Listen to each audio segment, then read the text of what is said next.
Dear students, hope you are fine. My today's topic is English grammar and the lesson is verb. আমরা শিখছি verb, transitive verb, intransitive verb.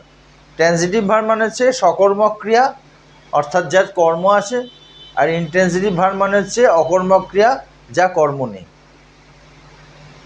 আমি এখন কিছু example দিচ্ছি, উদাহরণ দিচ্ছি, যার থেকে তোমরা বুঝতে পারবে ট্রানজিটিভ ভার্বের সঙ্গে ইন্ট্রানজিটিভ ভার্বের পার্থক্যটা।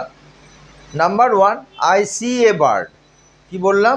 আই সি এ বার্ড, আমি একটা পাখি দেখি।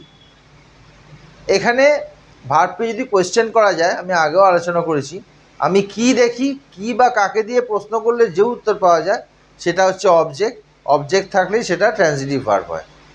তাহলে এখানে আই সি এ বার্ডে হচ্ছে আই সাবজেক্ট, এ বার্ডটা হচ্ছে অবজেক্ট,